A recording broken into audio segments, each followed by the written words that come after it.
Apple is behaving in a really strange way right now regarding the mythical Apple car. After hiring 1,000 people to work on a secret program called Project Titan, which many believed to be the development of an Apple car, the company laid off hundreds of them late last year. Observers interpreted that as one of Apple's periodic experiments. The company looked at what it would take to build a car, and then decided not to. And yet, Business Insider's Sam Shead recently discovered a secret Apple office in Berlin which sources tell us is devoted mostly to transportation. The engineers there were hired from car companies and some are working on mapping projects. So is Apple working on a car or not?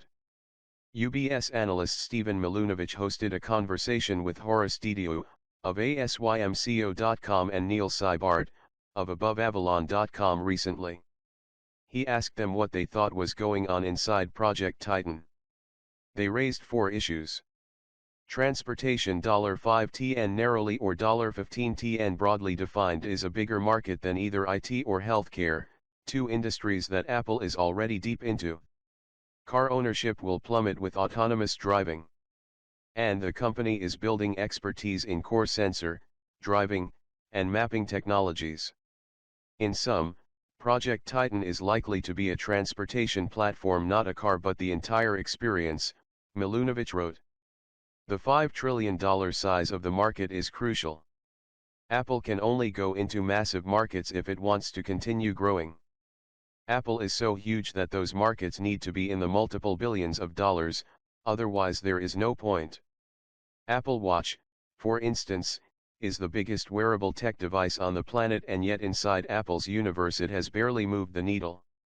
The other key notion here is that Apple might be looking at a transportation platform, the entire experience.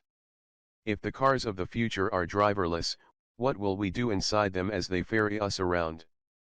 We will need entertainment, communications, and work productivity apps to keep us occupied. Apple already does those on its other devices. The car itself will need navigation information, Wi-Fi, broadband connectivity, and probably its own operating system. Apple already does those, too. Put that together with one other piece of gossip coming out of the Apple archipelago, that Apple is developing a smart speaker product with a screen that people can use in their home. Apple already does that. It's called the iPad, and it has Siri. If there is a new opportunity for a standalone product in the kitchen that you yell at while you are cooking, then Apple is already steps away. Apple HomeKit might be the embryonic seed of that. It would not be a huge reach to replicate the iPad/smart speaker/HomeKit experience as a product that controls and operates your car, and gives you a familiar iOS-like interface to communicate with. Look at the dashboard of a Tesla, above. A huge chunk of it is basically just a computer screen. It is highly unlikely that Apple will let that new space go to waste.